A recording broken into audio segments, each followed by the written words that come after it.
of also ending on time. I would like to welcome you very warmly to the European Policy Center this morning for a discussion about the EU-Japan relationship and how we need to take it to a new level in these challenging times of ours. So first of all, warm welcome to especially all those who have traveled from Japan to attend today's meeting. This is most appreciated.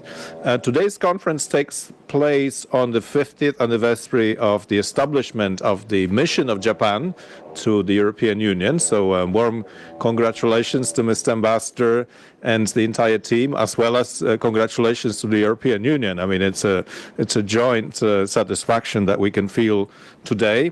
At the EPC, we have attached particular attention to EU-Japan relations in all dimensions, from economic through political to security. And it's a number of our teams that really work hard on making this relationship more concrete and more fruitful, including in the framework of economic security. And this is my main focus at DPC as co-director of the Brussels Economic Security Forum, an initiative during which from the beginning we have paid a lot of attention to what Japan has achieved as a pioneer of the economic security approach. So I'm greatly looking forward to today's discussion, and would like to welcome our keynote speakers at the outset, Ambassador Aikawa and President Van Rompuy. And I would like to give the floor now to Ambassador Kazutoshi Aikawa, Your Excellency.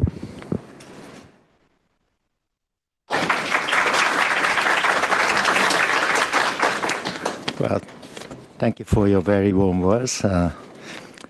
And I thank you for having me here. My mission, Japanese mission to the EU and EPC had a very constructive relationship over the years. So I really appreciate this opportunity to be with you. And for those of you who came all over from Japan, welcome to Brussels. Welcome to this weather. You know that may be uncertain, but this weather is almost a certain thing in the winter. And I really, I just wanted to reiterate my sincere appreciation to European Policy Center for bringing all of us here together to reflect on the challenges that Japan and the European Union face in today's fast-changing and very uncertain world.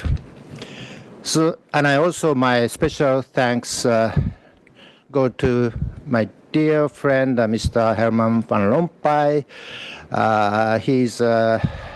Whose contribution to European Union and to Japan-EU friendship is truly unparalleled. He's well known for his haiku, the advocacy, and I tried to emulate him, but I always failed. So I don't wanna, put out my version of haiku here. But this year, as was introduced, marks the 50th anniversary of the establishment of my mission to the EU. But also this year has been a truly remarkable year for our partnership, Japan-EU partnership. The strength of our ties is evident in a record number of European commissioners, 11 in total, visiting Japan this year, and also culminated in a Japan-EU summit this July.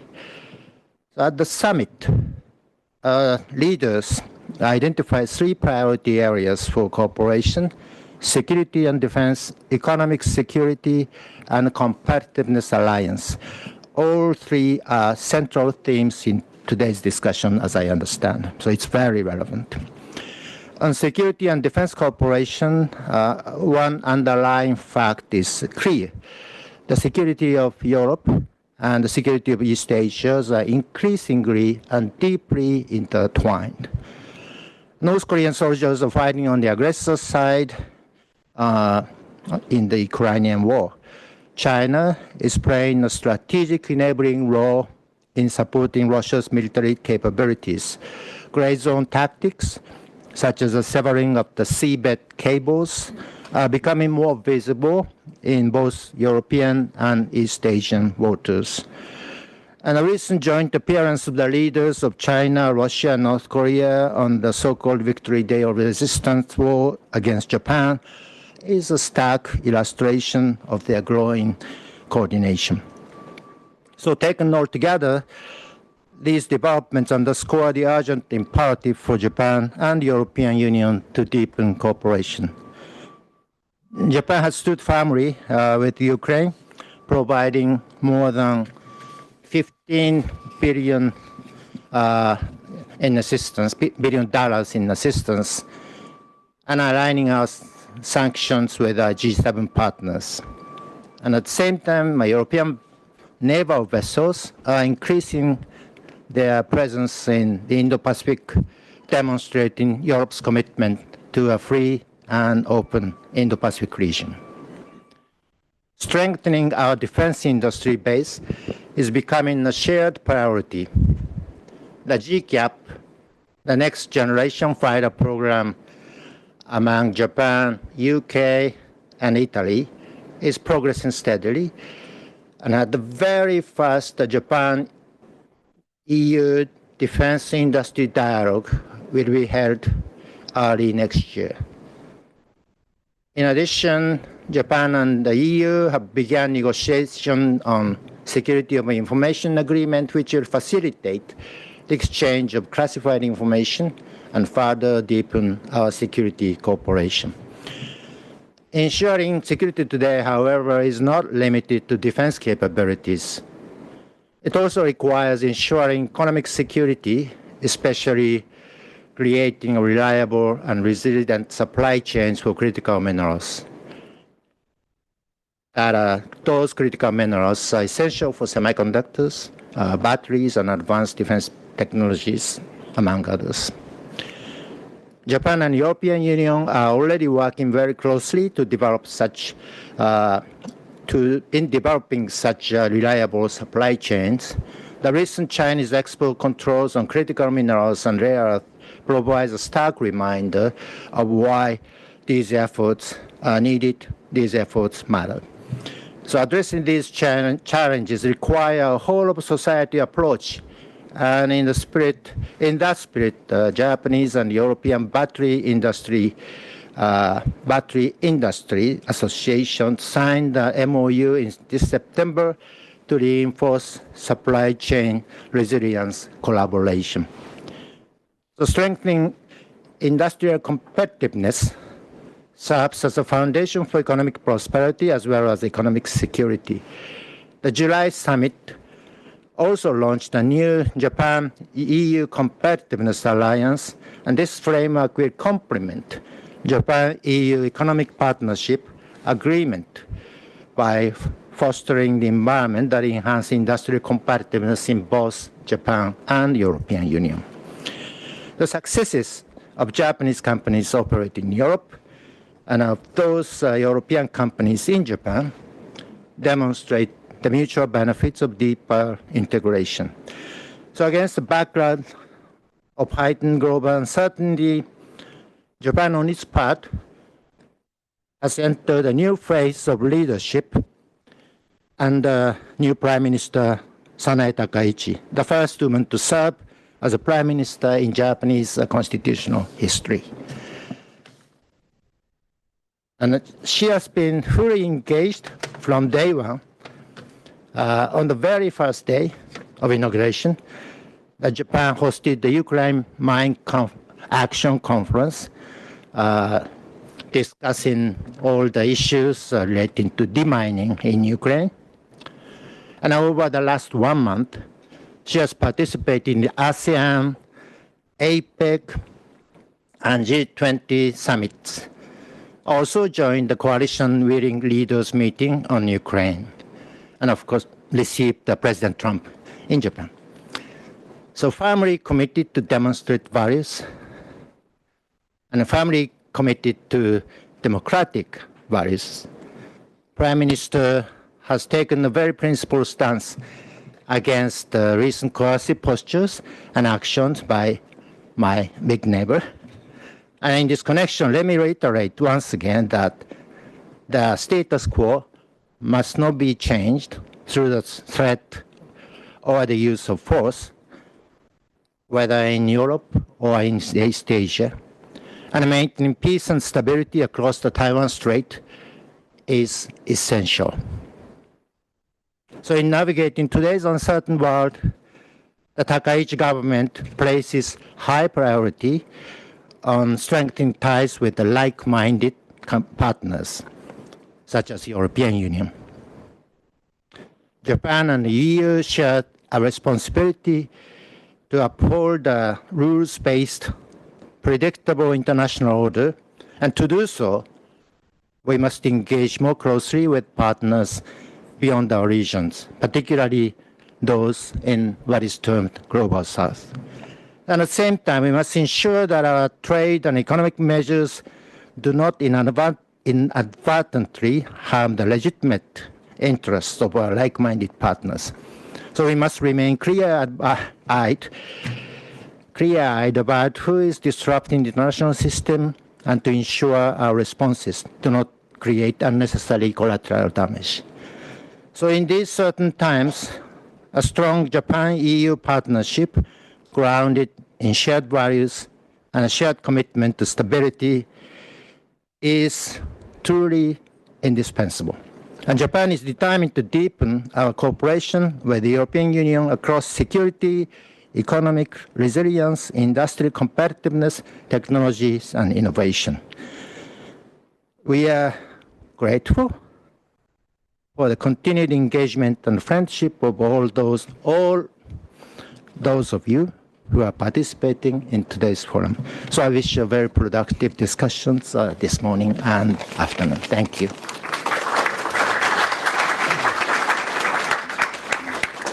Thank you so much, Ambassador Aikawa, for your kind words and for the strategic vision which you shared. You said that the partnership between the EU and Japan is indispensable, and you went through a number of areas which really underpin that partnership, and also the new projects which are underway. So thank you for that. And thank you also for the cooperation of the mission to Japan with the EPC in organizing today's conference. And with that in mind, I would like to turn to President Herman van Rompuy, who has a special heart for, has special place in his heart for Japan, and is also a strategic thinker, and has always been known for that. So we very much look forward to your remarks.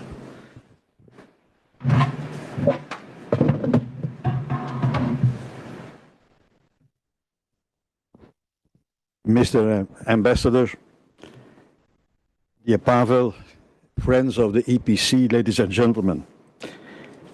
When I was asked to speak about EU-Japan relations in Brussels 10 years ago, one phrase kept recurring in the conversation. The word was untapped potential. A lot has happened since then, and as is usually the case in life, under pressure from events. A lot has happened with developments in and between America and China playing a major role.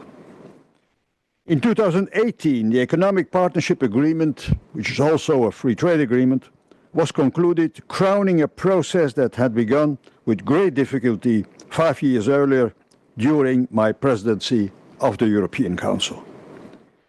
In 2025, the Strategic Partnership Agreement came into force, covering a broad range of issues: political cooperation, security, technology, industrial policy, energy, transport, research, etc.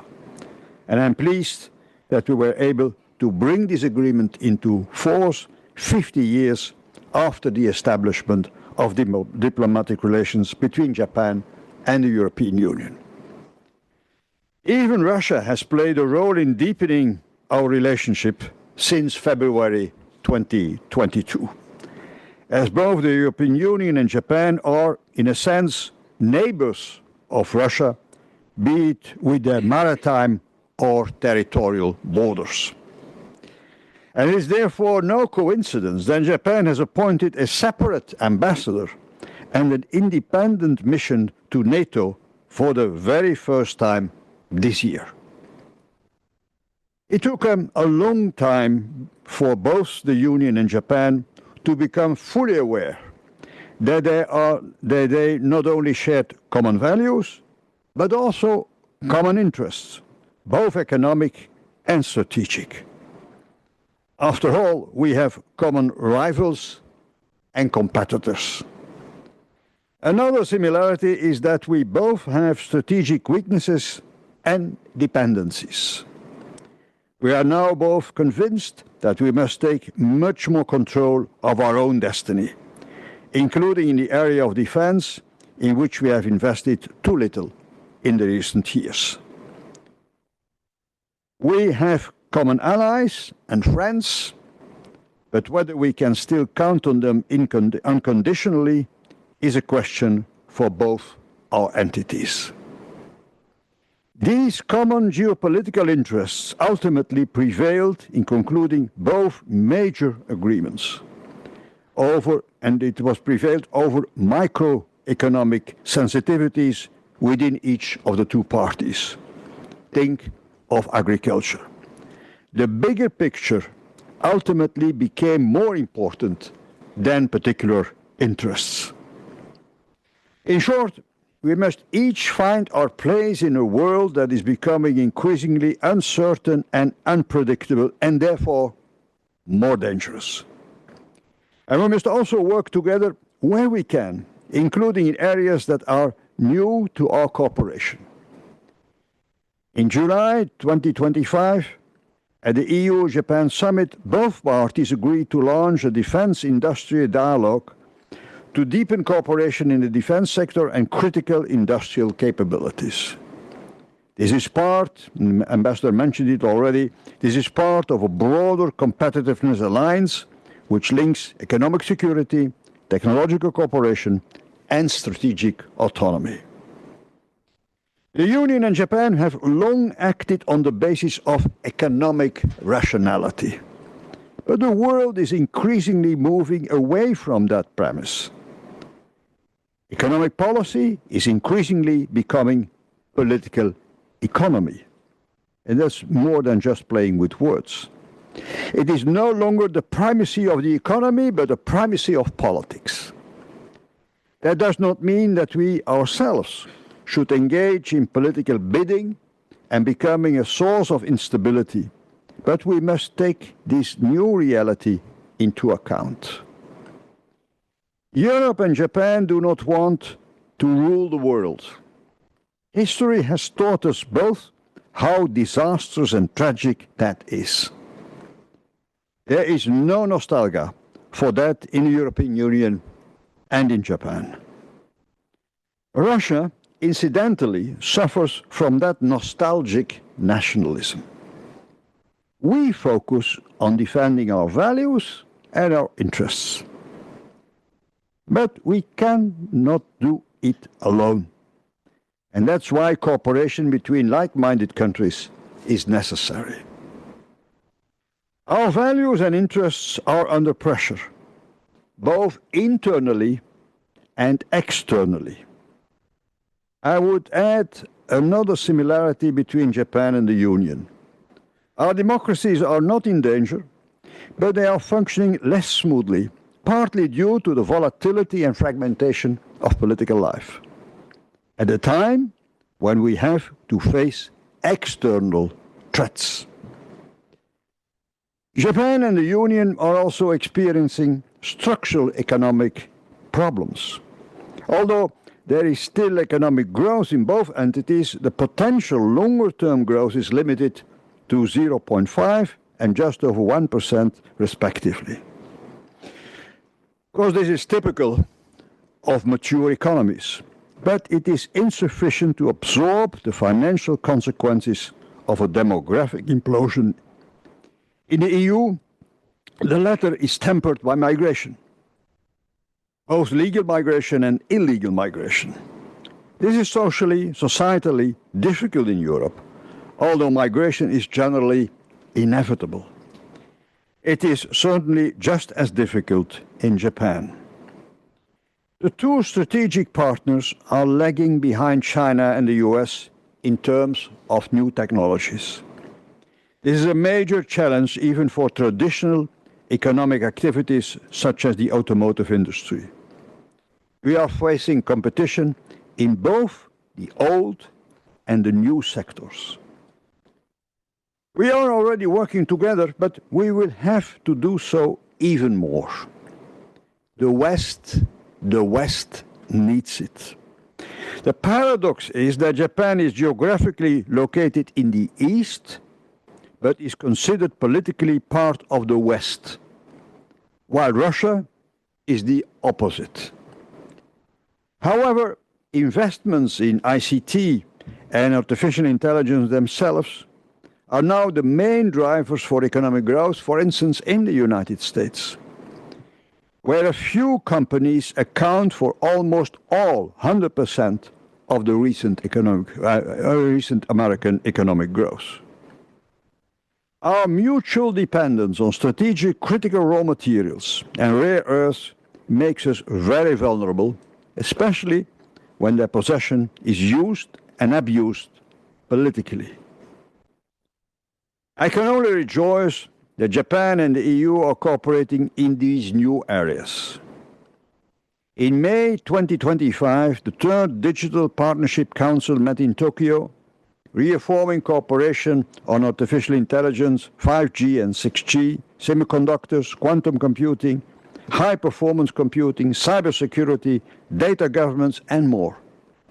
They are also working on resilient supply chains for critical technologies, which links directly to economic security. In the European economy, this lag in innovation has translated into weak growth. And in Germany, even a stagnating economy since the end of the pandemic. Competitiveness has become a key word in the European Union. But for the time being, let's be honest, there has been no turnaround in industrial policy. We know what we need to do, but we are not doing enough. That is not to say that the American and Chinese economies do not also face major challenges. The American economy is operating at two speeds, the new technologies and the rest.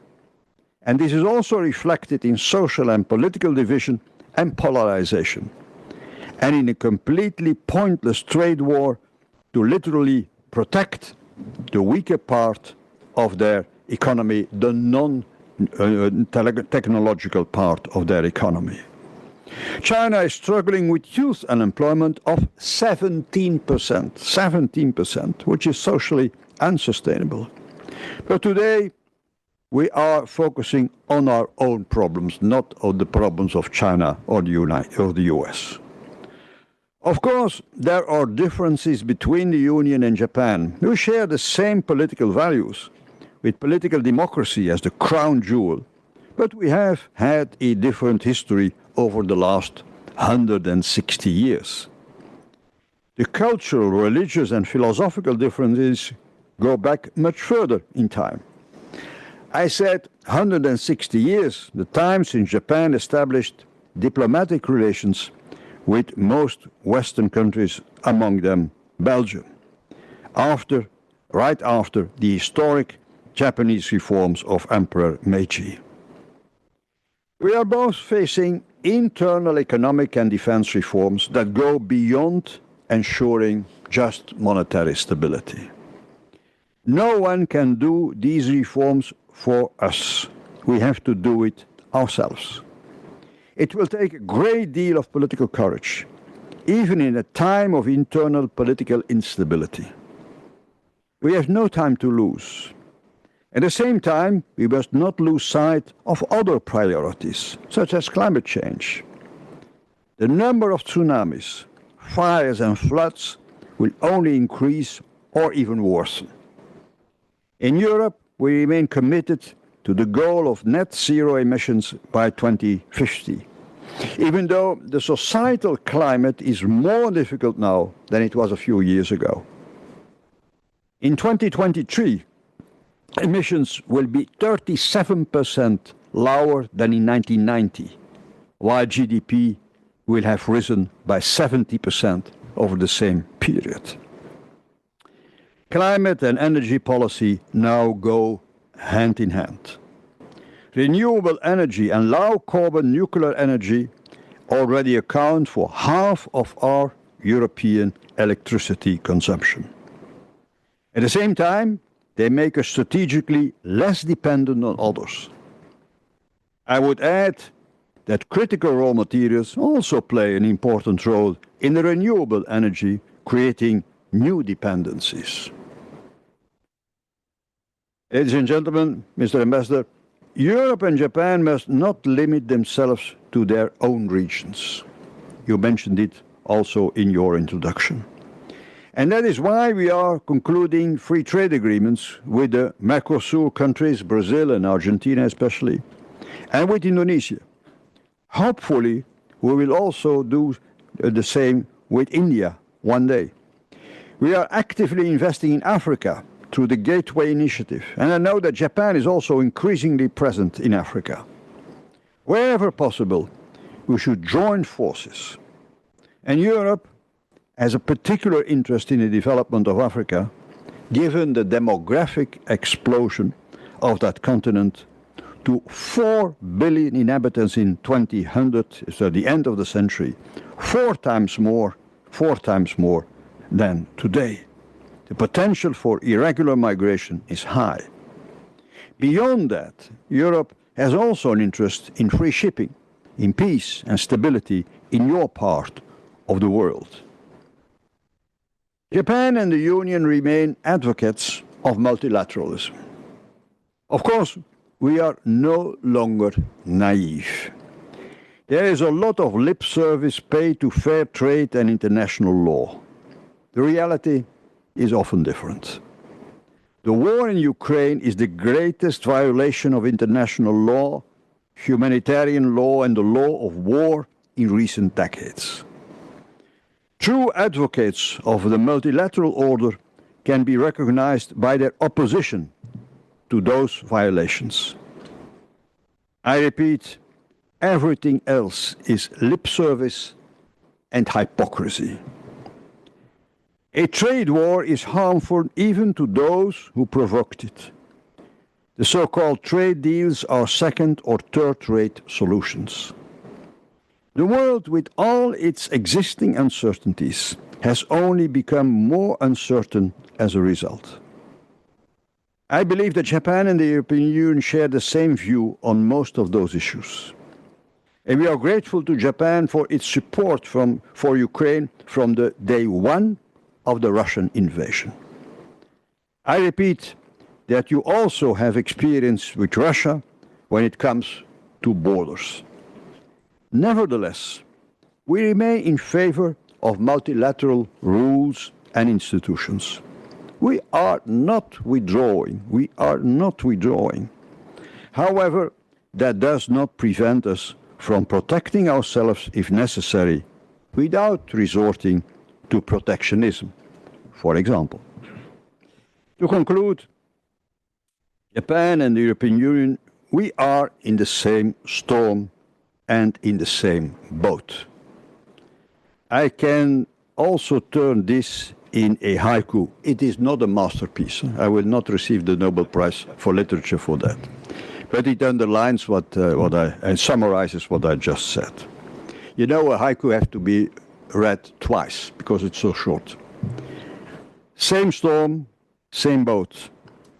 Different but like-minded, stronger together. Same storm, same boat. Different but like-minded, stronger together. I've been to Japan 4 times in the last 10 years, mainly in my official capacity as International Haiku Ambassador for the EU-Japan Friendship, an appointment made by the Japanese government, by the way. I may return to the land of the rising sun next summer. With great pleasure, as usual. Thank you so much.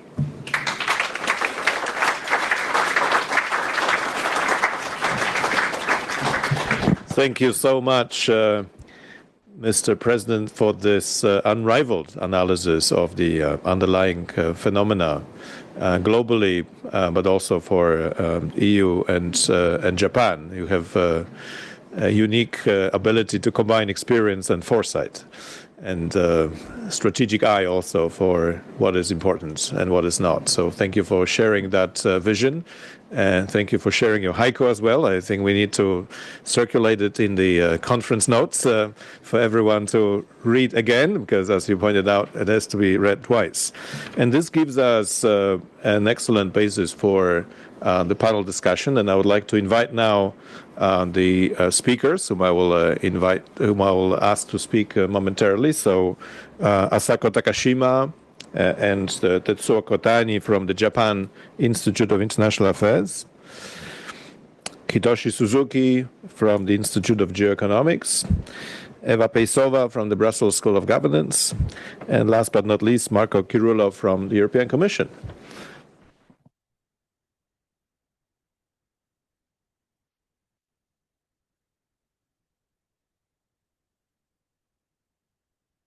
Very good. So we have an hour for this discussion, and I will ask all the speakers to share their reflections in 5 minutes at the outset, and then open up for questions and comments. So please have those ready. They could be in haiku form as well, if everyone is now in the mode. And what we will do is we will do a rapid overview of what really matters in EU-Japan's economic and security relationship, with the eye to the title, from alignment to action. And I would like to start from Asako Takashima, because you have studied the last 50 years of EU-Japan relations, and since we are meeting in the context of the 50th anniversary of the mission, I would really like to ask you to speak first and put things into perspective, if you could. Thank you. Thank you. First of all, thank you for the invitation, and it is a great honor to be here today. So, as he already introduced me, I'm the senior fellow at the Japan Institute of International Affairs, mainly researching about European politics. And I also sometimes teach at the university about international politics and European politics. And when I teach about European integration, I always have to emphasize what was the reason for European integration. And that was for making peace in the European continent. And the reason that I have to emphasize it is that Japanese don't know that. And they just think that European integration was made for economic integration. So that's, I think, one of the biggest feature about when you think about EU and Japan relationship. So in the past, it was mainly for economic thing. So in that sense,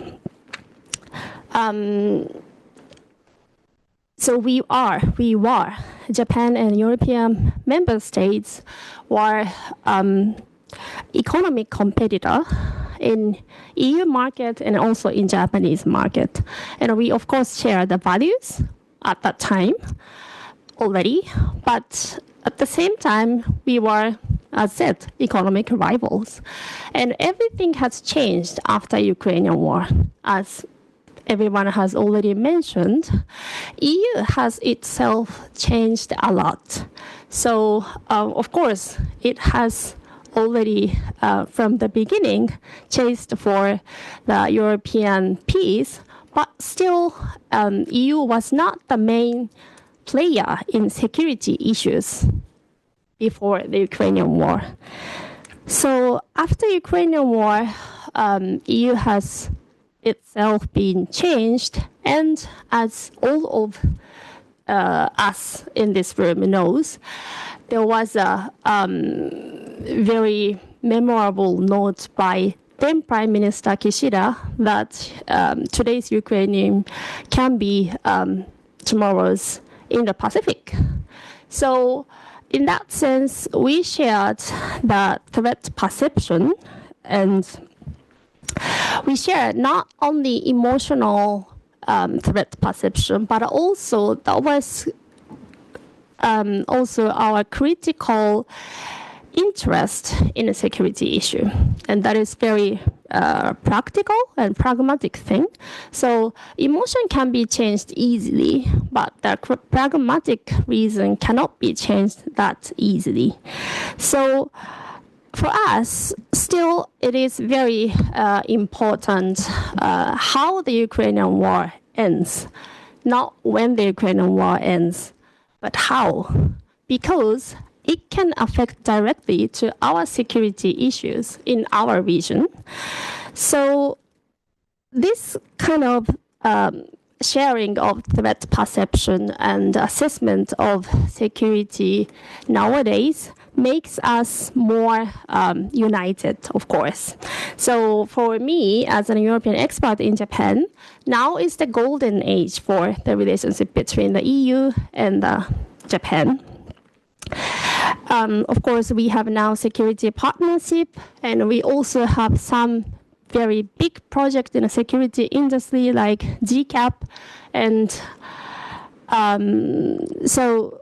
and then lastly, I would like to mention about the future of the relationship between EU and Japan. So, as I have already described, now is the golden age. And in the future, we have to be more united because of course, first of all, because of Russia and because of China or North Korea, the states that would like to change the status quo, but not only because of those states, but also because of our biggest ally, the United States. Because the United States is now trying to make our alliance as small as possible. So now it is quite difficult for us, for instance, in the Japan and the United States security alliance, it becomes more and more difficult to mention about the Ukrainian war, not the region, not our region. And the same things happening in this region too. So now for NATO, it's more and more difficult to mention about Indo-Pacific security. But still, we need us, each other, as I mentioned, because today's Ukrainian can be tomorrow's Indo-Pacific. So in that sense, we will and we have to be united more and more. And that is my very simple assessment for the first. Thank you. Well, thank you very much also for stressing the importance of Ukraine to Japan and its perception of the future of global relations. I think we in Europe are sometimes not sufficiently aware of that. $15 billion that the ambassador spoke about, the mining project that you also mentioned, and the sensitivity to how the war ends, you put it, and I took good note of that, is also what we should draw particular attention to. So thank you for that. Let's now go to the current trade and economic relations. And I would like to invite Marco Chirullo, who's head of unit for Far East at DG Trade and Economic Security of the European Commission. And Marco, if you could tell us in a nutshell, which is challenging, I fully understand, what's the dynamic of the trade relations for which you have been responsible over the years, also as a negotiator with Japan. So what does the EPA now deliver? But if you could also reveal a little bit of the secret about next week's doctrine on economic security that the European Commission is about to deliver.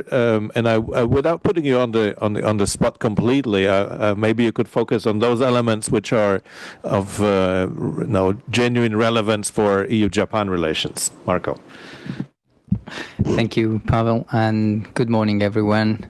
and thank you for inviting me today. I think, yes, without putting me too much under the spot, but the economic doctrine is out in a few days, so it is the time when we are reviewing it, refining it. So I'm not sure I can say too much, but I think it's still what I can say from the start is that, if anything, it reinforces the call that has already been made by everyone, starting from Ambassador Aikawa and President Van Rompuy, the call for a closer partnership between the EU and Japan. Clearly, the EPA has created, and I had two live in my career on Japan when I first started at the Commission 20 years ago, and we were clearly like-minded, but we didn't have that much to talk about. There were no contrasts, there were no frictions. We had overcome that phase, but we had not gone to the next level. And then I restarted, as you were saying, as Deputy Chief Negotiator of the EPA, and then that's where you could see the benefit of the EPA. It created that absolute trust that together we could work and advance and make progress bilaterally, and the EPA has done a lot. We're now preparing a report on the state of the implementation of the EPA, which will be presented to the European Parliament next year and will be published. And already preliminary results point at the fact that the EPA has been overall a success in bringing our two economies and societies together. But now we are clearly in a situation where we are both facing risks that are not hypothetical. We have very clear examples that have been mentioned already of why we need to act, and we need to have a response.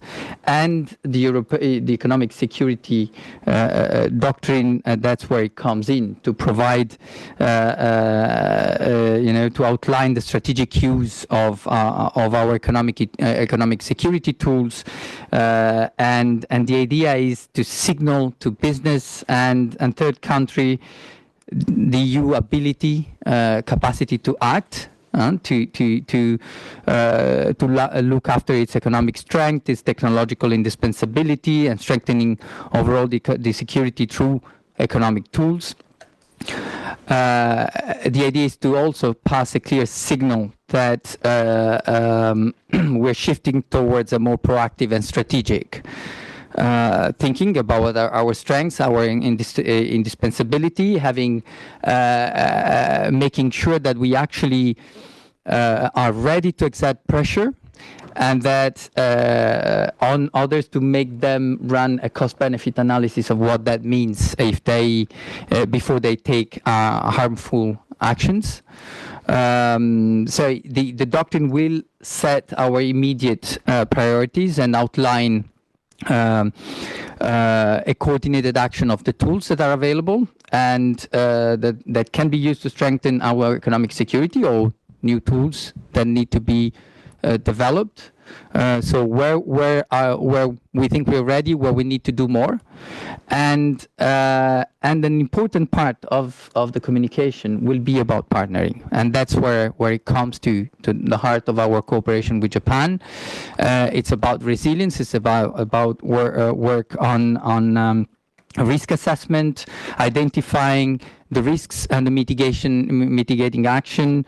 Identifying dependencies and how to go about it. All this type of work has started since some time with Japan. We have the high-level dialogue, which has been established since 2019 and has met 5 times over the last 3 years, if I'm not mistaken.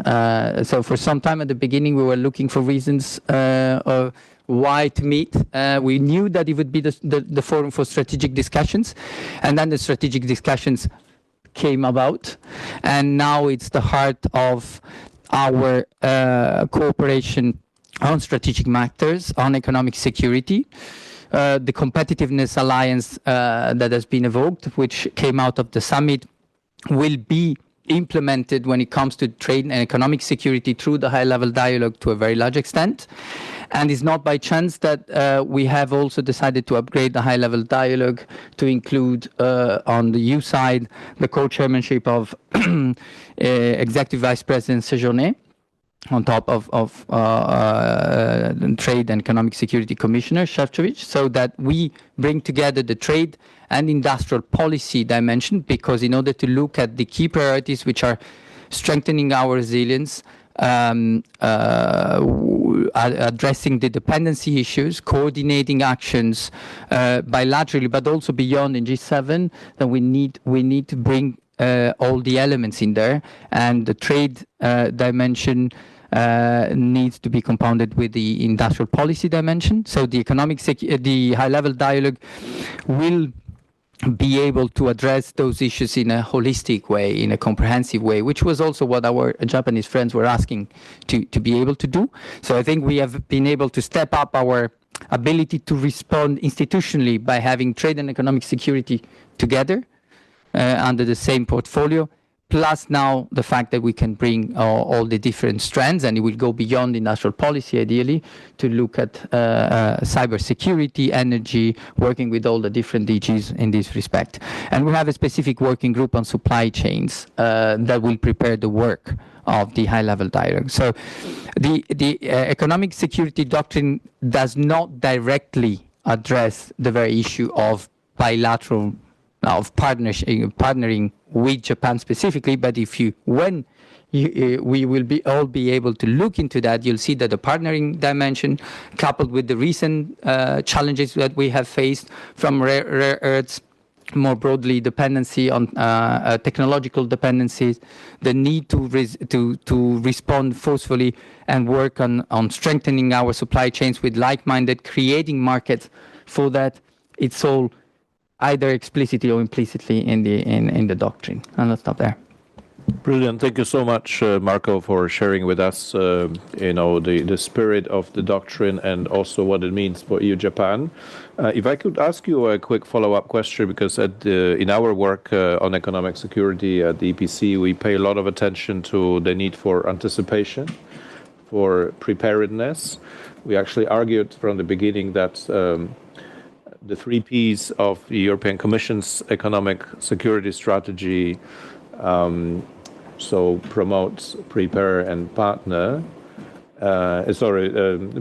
promote, protect, and partner, need to be coupled with a 4th one, which is to prepare. But the question is, in the EU-Japan context, how much can we do in concrete terms to really anticipate those new threats that could be emerging? Well, we run on our side our risk assessments, and Japan has been doing the same. So there's a lot to compare note. And of course, from a European perspective, there's a lot to learn also from Japan, because they started earlier, and Japan started earlier, and they have been refining their analysis, and they have a comparative advantage in tapping into the knowledge of business as well, which is also important. So there's a lot there that has already started at the level of the working group I mentioned and the high-level dialogue, in comparing notes, exchanging informations on, and doing a bit of foresight. Where's the next challenge? Where are the choke points coming up? Where are the next risks of dependencies on technologies? And that type of conversation has been happening and needs to accelerate. But I think that's an important part, because traditionally we see that whatever is discussed bilaterally by the EU and Japan actually can fuel the discussion in G7. And especially now that other engines are not at full steam in G7, the EU and Japan have a role to play to replace the lack of, in some cases, traction from other parts of the G7. Yeah, perfect. Thank you so much. And it's a perfect segue to Hitoshi Suzuki, who is a senior research fellow at the Institute of Geoeconomics. And Hitoshi, I would like to ask you to continue along the lines of the economic relations, but maybe with a special focus on how in the Japanese framework you have now established this close relationship between the government and the business community, that you understand better the vulnerabilities of the firms, because it's something that in Europe we are not large extent still working on. And also, how has your approach to economic security now evolved over the years? That you were the pioneers, but it's a moving target. So how do you make sure that the framework stays relevant? Yes, so, sorry, excuse me. So, yes, so thank you so much for inviting me to this wonderful conference. And I was very pleased because when I was in Florence at the EUI and doing my doctoral thesis, my topic was Schuman Plan and trade unions. And I arrived in Brussels airport finding out that there was a strike going on. Very European welcome. My thanks to the Dutch KLM because they flew absolutely on time without any problem. So you see two different kinds of Europeans. And I think both are good in its own way. So so my thank you words to being able to join here. And yes, and so yes, directly to the point. So I was asked two questions. So our dependency on China rare earth, and and how do we diversificate that? And the second question was, as Marco just mentioned, so G7. Is that the adequate framework? So I think I'd like to quickly address these two things. So the Sojitsu, our Japanese trading company, and the Australian Linus, their collaboration goes back like even before 2010 or shortly before or after that. They were always looking for diversification of our rare earths.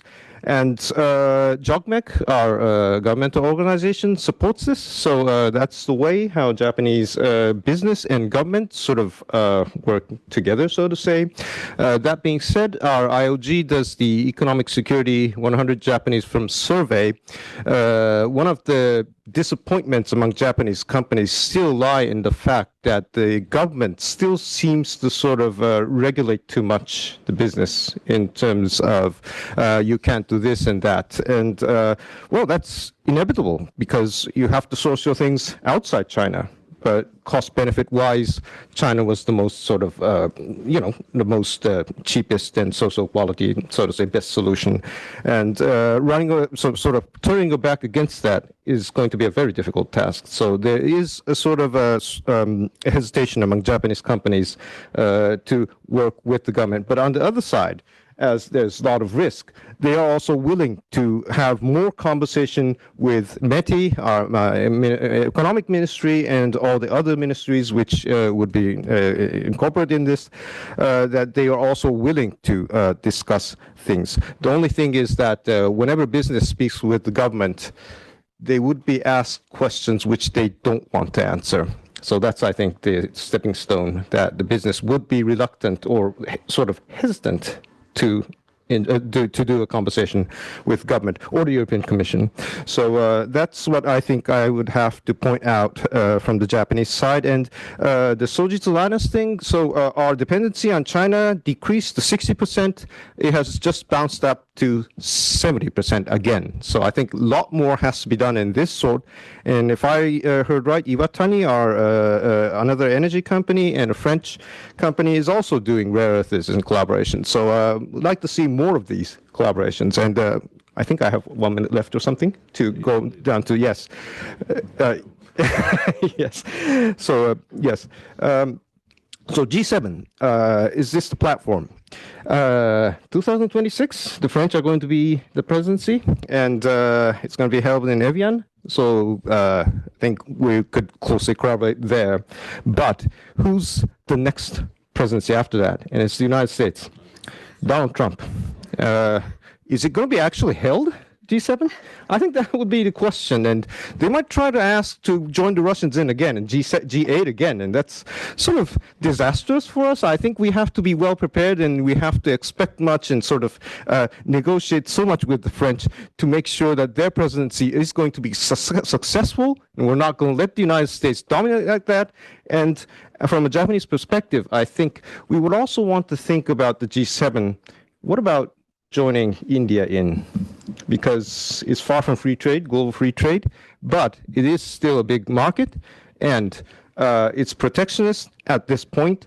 But we have a long history at the G7 that Japan was also finger pointed like that. And the G7 was a good education place to make both sides. I mean, in a Japanese sense, the Americans and Europeans were sort of nationally sort of discriminating Japanese export. And on the other side, Europeans and Americans always criticized Japan that its exports were aggressive and that it's smashing employment, industry, etc., which is something common to China. But what's different is that Japan was never a security threat, while China is. So from a Japanese perspective, yes, G7, we have to watch 2027, and it is a very good platform, I think. And what about some new members? So I think I'll just stop right there. Thanks. Perfect. Thank you so much. And I will want to pick up on your G7 comments momentarily when we move to the security cooperation. But maybe a brief question on this rare earths dependence. You said it bounced back to 70% after the initial period during which Japan's approach was clearly more successful. So what happened? Well, I just know the numbers and don't actually know what happened, the reason. And I think that is the very point, because if we are more successful, like in battery EVs, that means it could more seriously bounce back up again. Yep. While the sales is slumping. It's still going up, but it's still slumping in terms of how much battery EVs were more selling in 2 years before. Last year, it just slumped. But it's still increasing in Europe, not in Japan, regrettably. But even under battery EV sales slump, that are sort of numbers, dependency rises. I think that is the problem. And as soon as I find out what's going on, I think we'll just share that as well. Thanks. Thank you so much. That would be very useful. To the best of my understanding, it has a lot to do also with China's dominance in the refinement of rare earths, right? So it's important when we plan and design policies to increase our independence, to look really across the entire chain and include processing in that. Let's move to the security cooperation, which is inseparable nowadays from economic and political. As Herman pointed out, it's a time of political economy. And I would like to ask Tetsuo Kotani, who is Chief Research Fellow at the Japan Institute of International Affairs, to take us through again the history of our collaboration, but to firmly arrive at where we are today, and what is on the agenda with the defense industry cooperation, and with the different strategic challenges on both sides that we're facing. Thank you. Well, thank you very much for the invitation, and I'd like to congratulate Ambassador Aikawa and EU, Japan's mission to EU for its 50th anniversary. So, talking about the defense cooperation between Japan and the EU, I think there are two primary reasons why we are expanding our defense cooperation. One is the Russia's invasion of Ukraine, and also the other is the America is turning inward. I think these two elements facilitate the Japan and the EU to seek more cooperation in defense realm. And more recently, some developments further provides the necessity for Japan and EU to work on defense. For example, because of the war in Ukraine, the so-called CRINC, China, Russia, Iran, and North Korea expanding their cooperation, while the United States is seeking some deal making with those CRINC members, including Russia, China, and even North Korea. And the United States is now even talking about the US-China G2, which provides a source of anxiety for Japan. Japan and US and China might shake hands over the head of Japan over the security issues in Asia, including the Taiwan Strait. So as the CRINC member countries strengthen their cooperation, while the United States is seeking a deal making with those countries, I think Japan and the EU should further cooperate to uphold the rules-based liberal international order. And we are now, Japan and the EU now have a strategic partnership agreement, as well as the security and defense cooperation agreement. And over the past 1 year, I think we have seen several developments, including the agreement to start the negotiation of the security of information. And also, we just conducted a naval exercise of Horn of Africa. And Japan has been the observer for the EU drone project. And based on those developments, I think Japan and the EU should continue to facilitate the defense cooperation. And the new development in Japan could provide the basis for the expanded cooperation. The new government in Japan expressed the will to revise our national security strategy and other related documents next year, earlier than the schedule. And we expect Japan would spend more on defense under the new security strategy, even beyond the 2% of GDP standard. And also, the new government is trying to relax our arms export ban, so that we can even export the lethal weapons to the countries, including EU member countries and Ukraine. I think this is a very important step for Japan.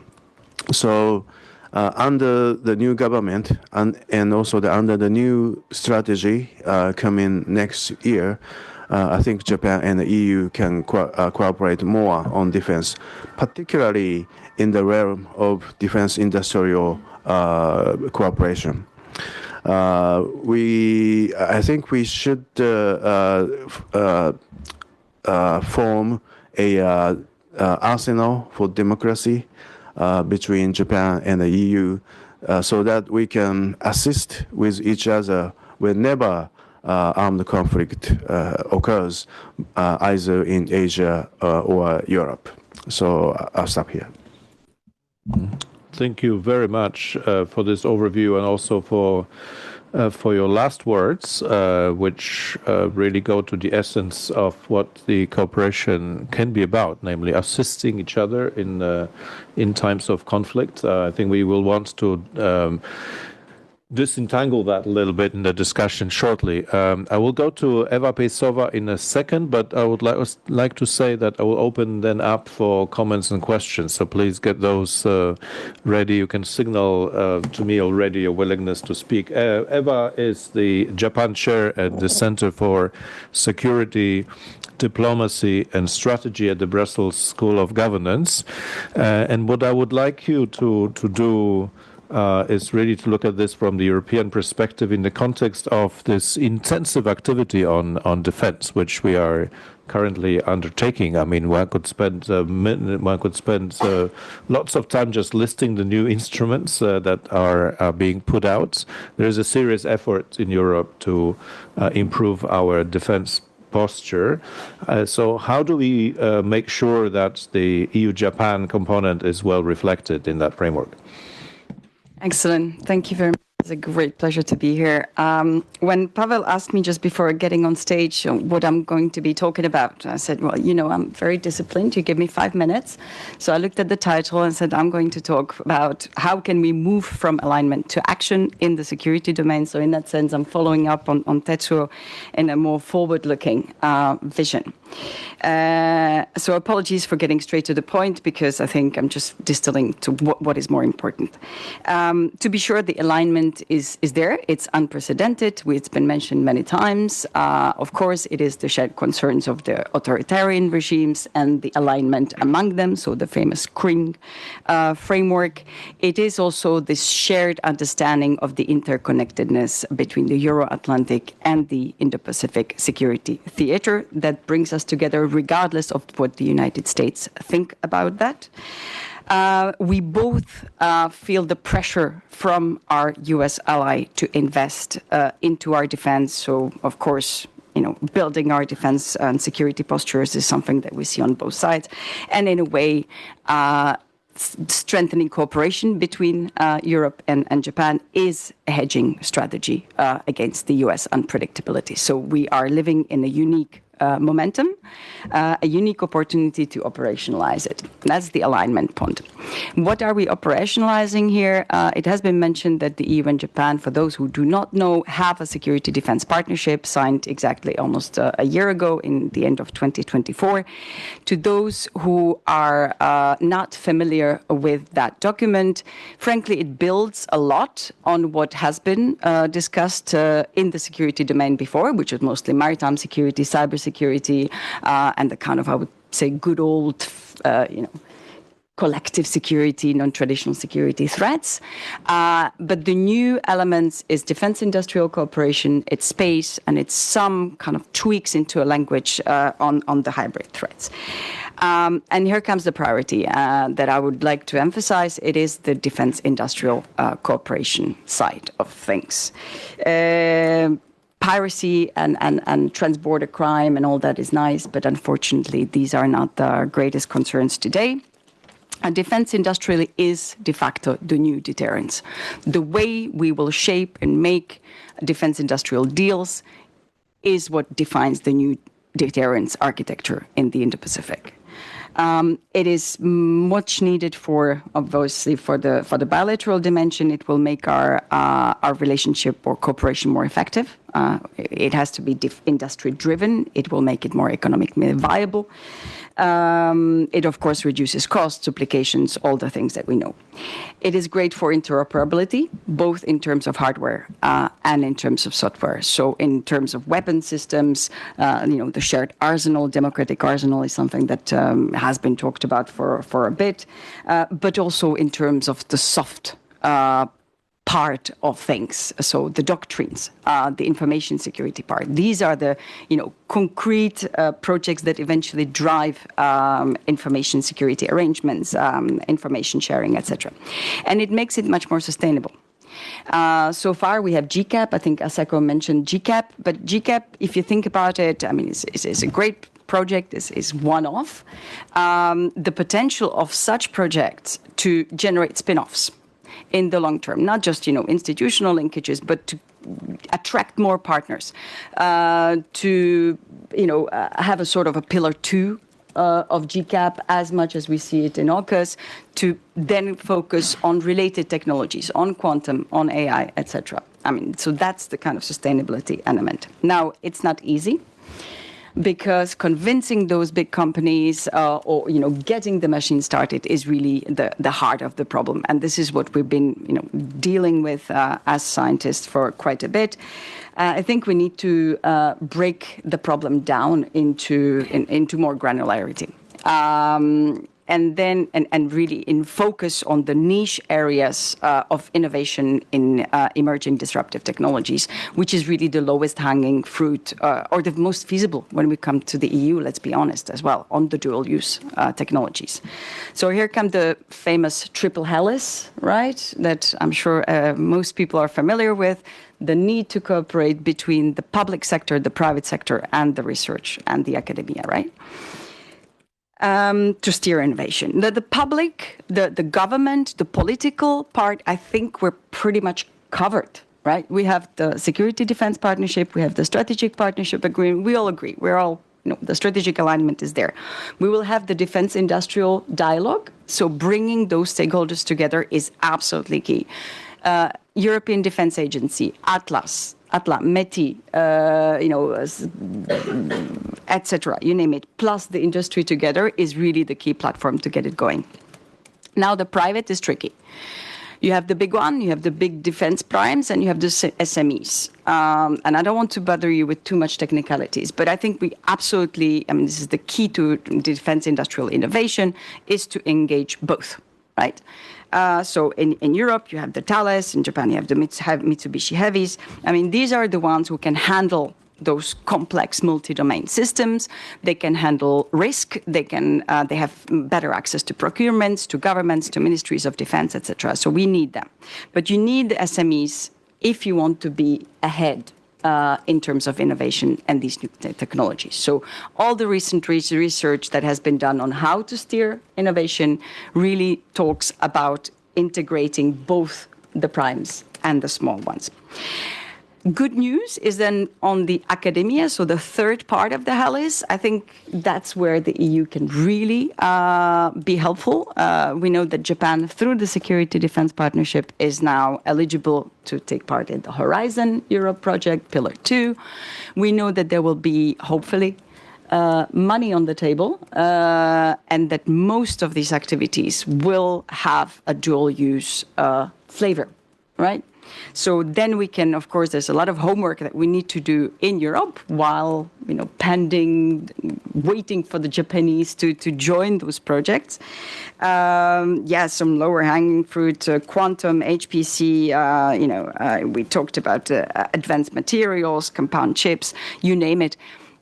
To conclude, I think, of course, we talk about security and concrete defense, but this is all cross-cutting with the economic partnership agreement, with the digital partnership agreement. So I think, well, if I had to conclude in three basically keywords, it's going granular, so granularity, creativity, and trying to really work across these domains because the instruments are all there, and funding.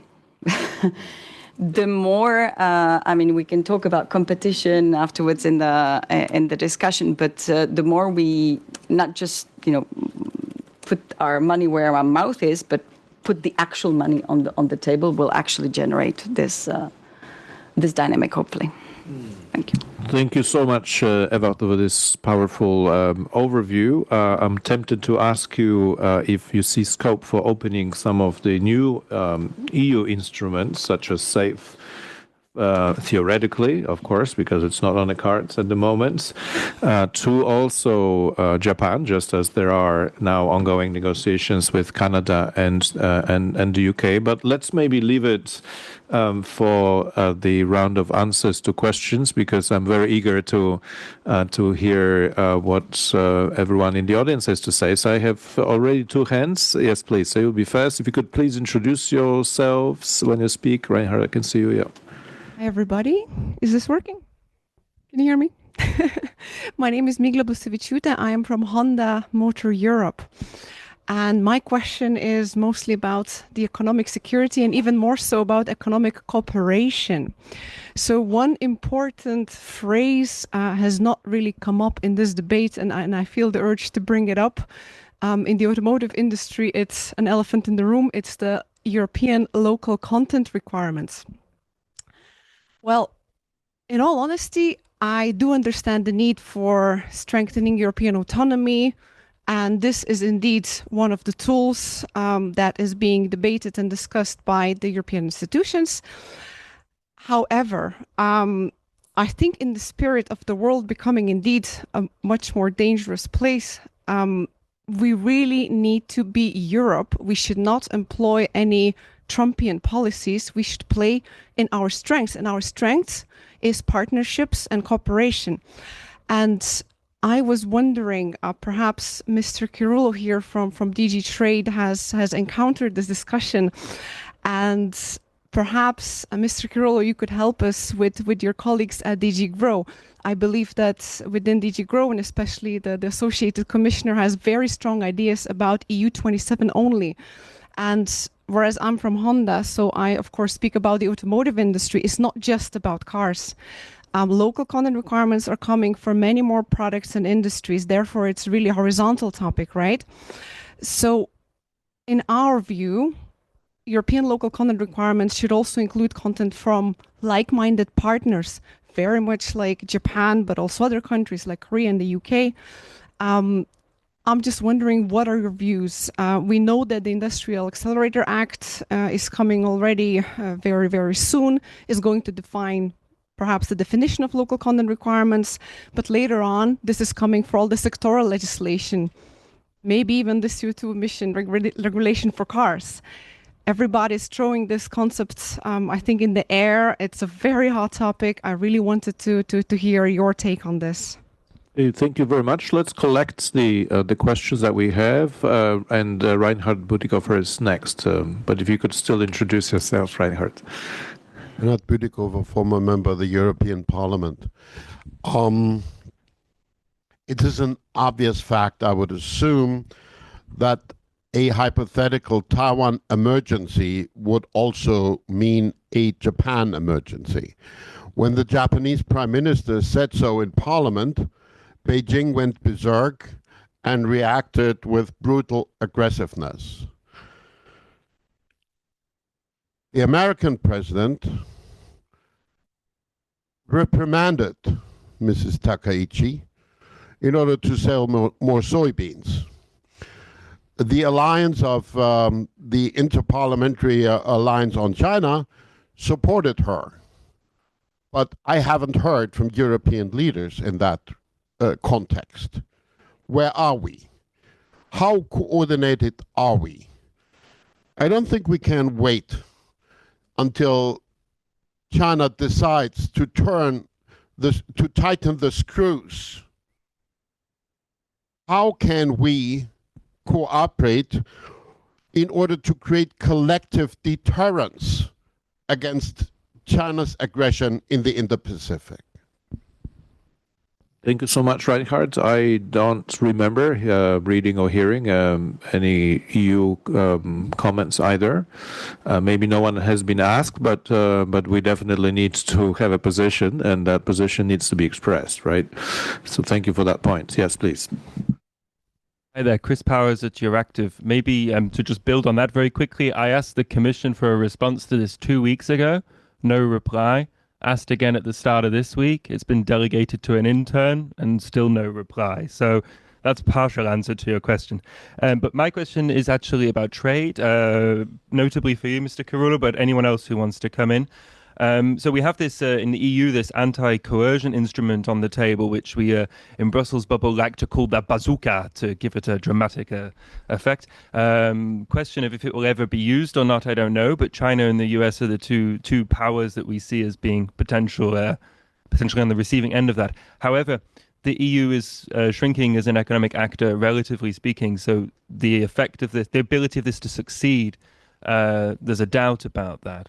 What I'm wondering is, especially in this economic doctrine coming, but in general, if there's been reflection on partnering with other like-minded allies to make that instrument really powerful, and especially working with Japan to do that. Right. Thank you so much. Any further comments or questions? Yes, please. Thank you very much. My name is Damien Christe. I'm from JBC. I have a question regarding cooperation with Japan on security. I was wondering about the interplay between the EU's role as a security actor and the role of NATO. I was wondering, I would like to ask you, what is the perspective from Japan when it looks at Europe? Does it see the EU as a security actor, or does it rather turn towards NATO when talking about security? Thank you very much. Excellent. Thank you so much. I'm looking around for final comments or questions. So we have now 11 minutes left. And I would maybe like to start from the strategic question that Reinhard raised and what it really means, namely what it means for our mutual understanding of each other's security predicaments. And I think a number of you have referred to this, and a number of you also made the point that, well, Japan is preparing for the world in which the United States is not as strongly involved, to put it mildly, in the region as it has been. But and you are also looking at potential other alliances and relationships. I think, Hitoshi, when you spoke about approaching India for a closer type of collaboration, that's what you had in mind.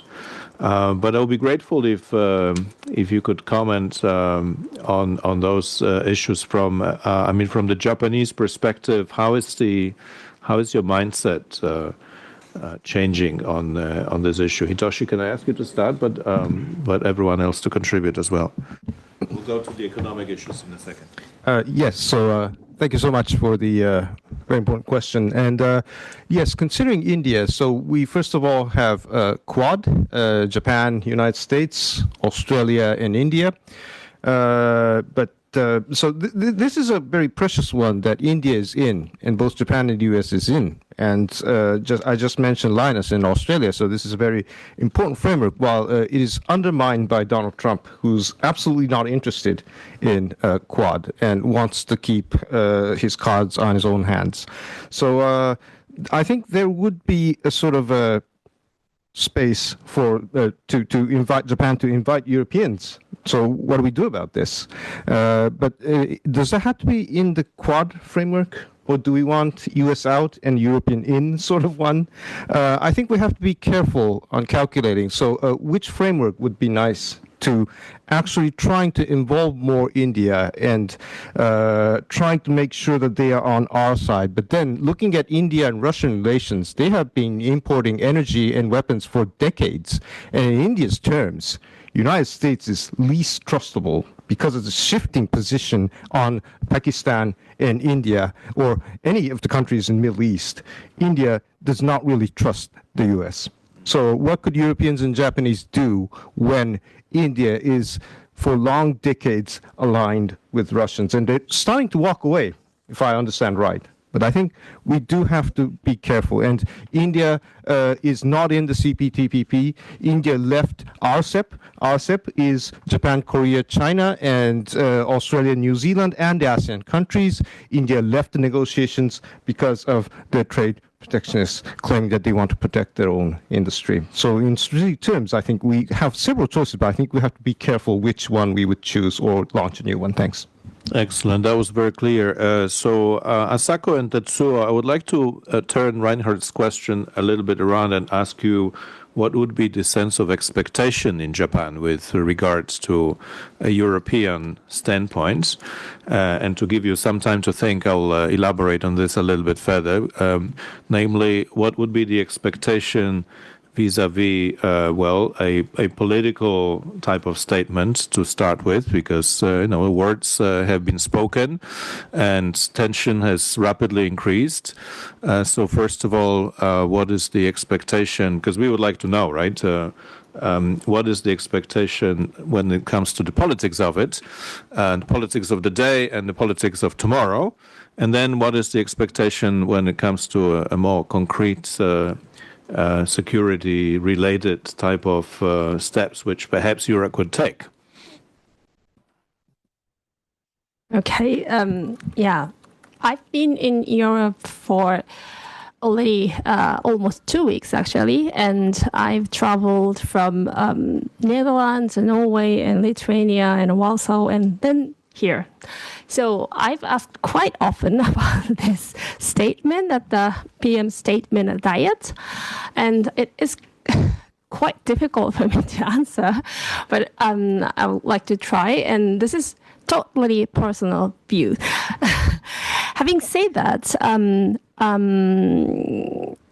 think the most problematic point of her statement was not the intent.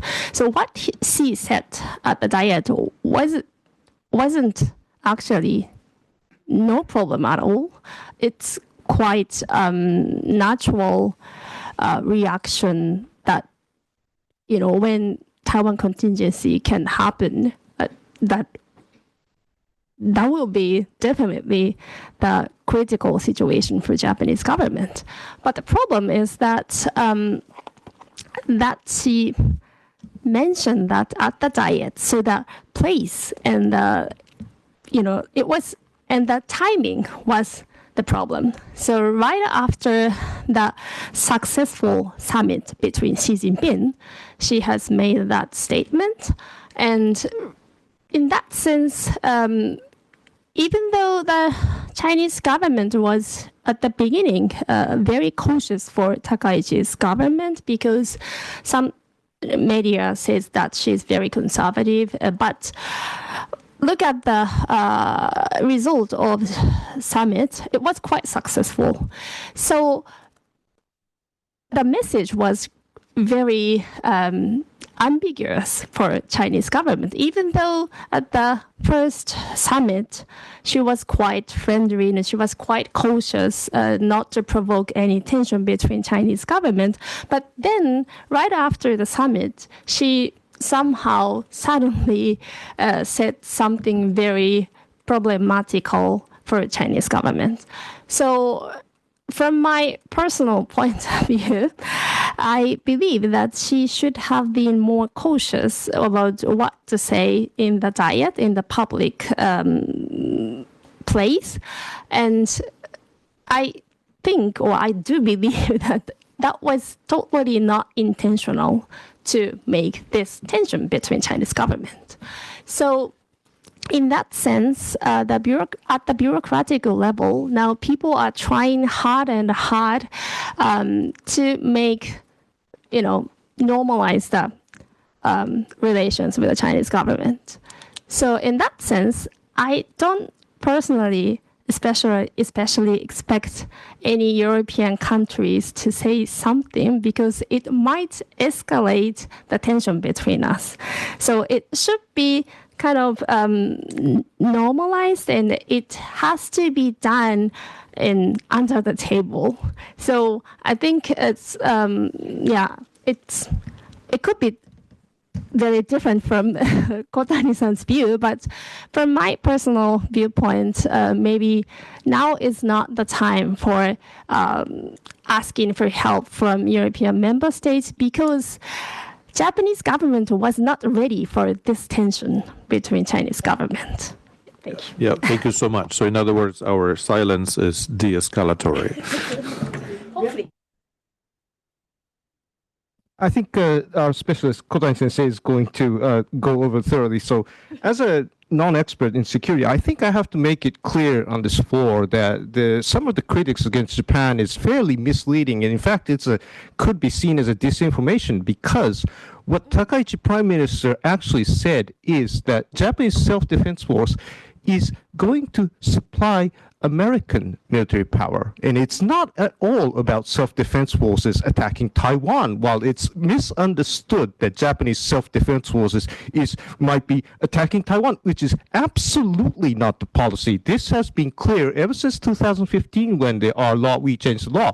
So, sorry, that's just a short fact check. Well, Thanks. That's very important. I don't know, Tetsuo, if you would like to add anything. We are close to the end. Sure. So what Prime Minister Takaichi said was not something new. We have been saying Taiwan contingency could become Japan contingency. What's new was she said that in the parliament, and right after her meeting with Xi Jinping.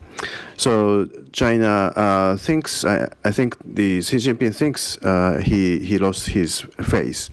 So I think we need to endure the current situation for a long time. I don't think China will back down for the short term. But what we have learned is the strategic ambiguity is a wise one, and I don't think we expect the Europeans take sides on this issue. So what we should do is to repeat the importance of peace and stability across the Taiwan Strait in our public statements. And also, we should, Japan and the EU should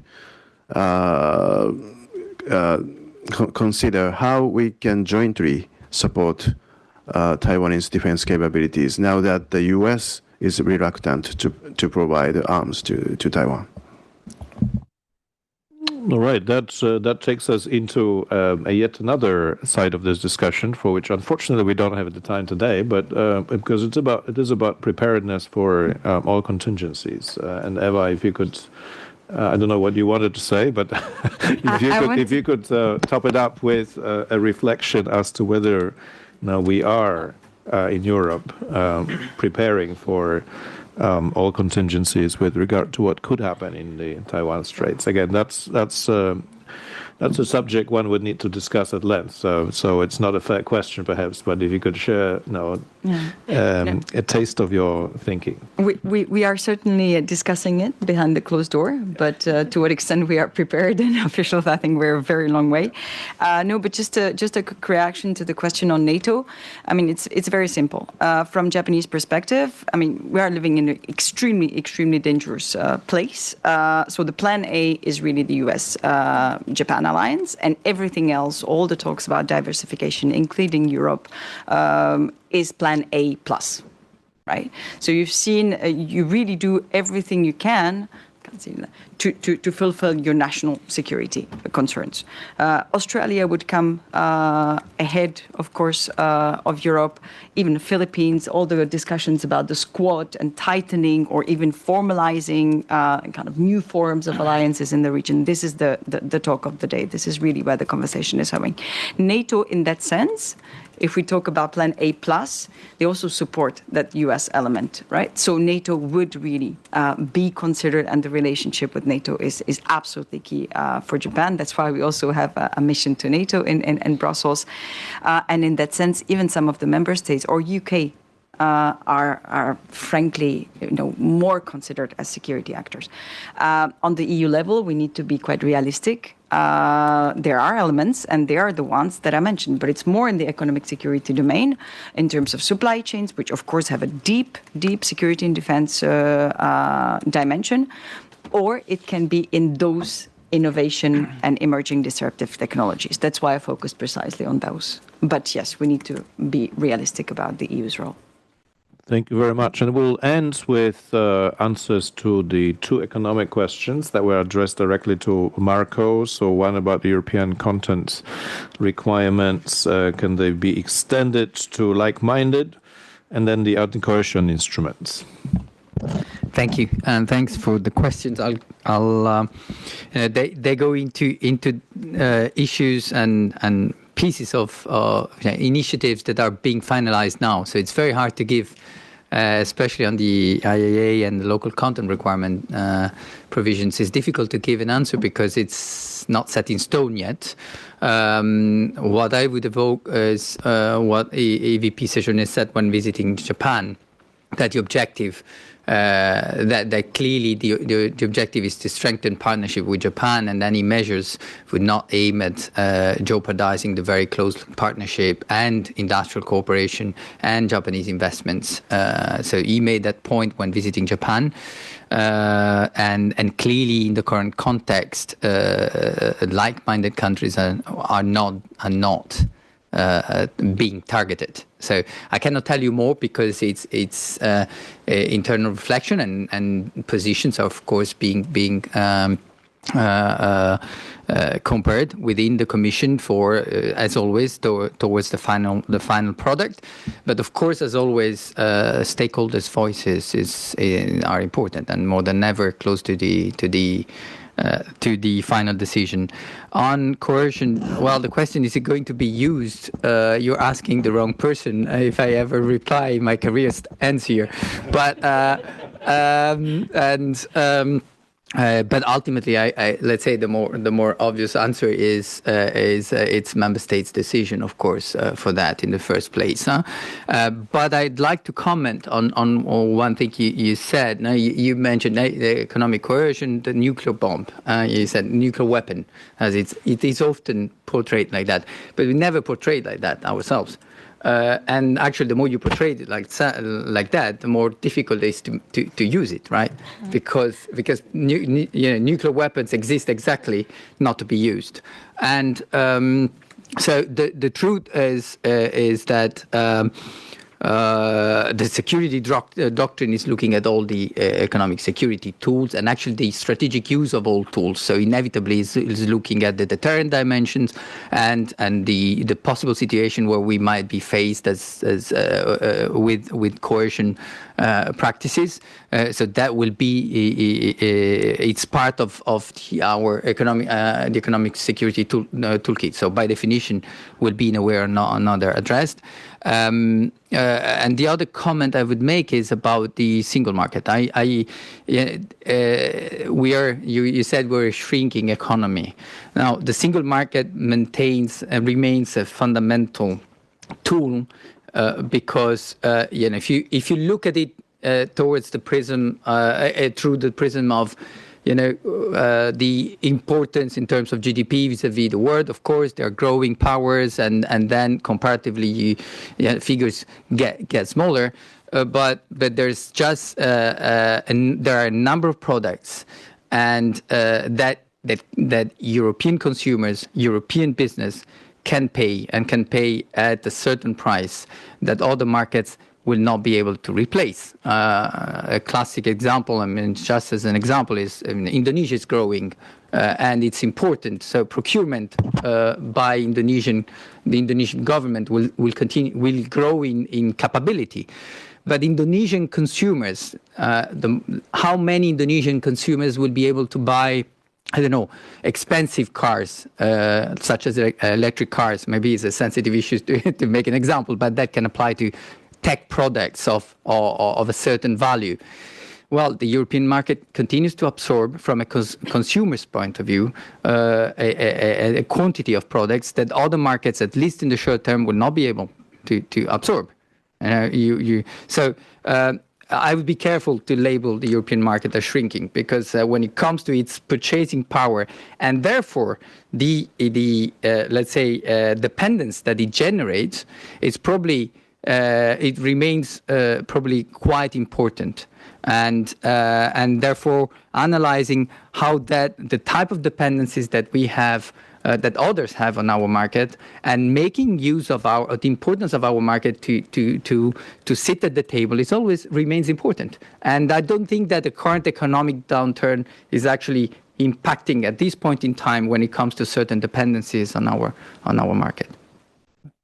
Great, thank you very much. This brings our conference to an end, and I hope we did justice to Herman's haiku first liner, that we are together in the same storm and together in the same boat. In everything that we discussed, I think that message became abundantly clear. So thank you to all the speakers for coming, including our distinguished keynote speakers at the beginning, and thank you very much to everyone who has traveled to take part in today's event. I can say that when it comes to the EPC's work on EU-Japan, it will remain a big priority, both in the Europe in the World's program and also in the economic security angle with the Brussels Economic Security Forum scheduled for next June now. Do you have a burning question or comment? Yeah, one comment. Sure. Everyone hear me?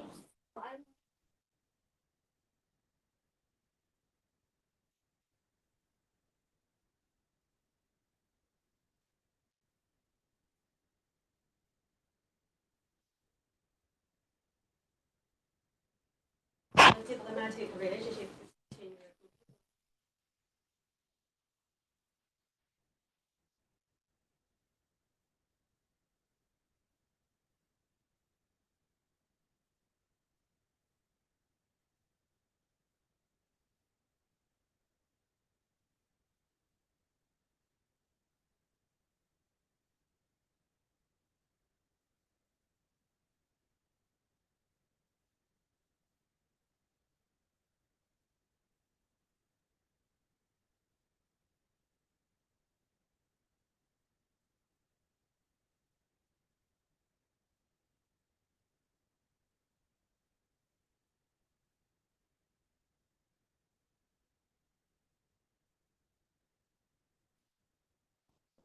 relation. That is the background of today's discussion.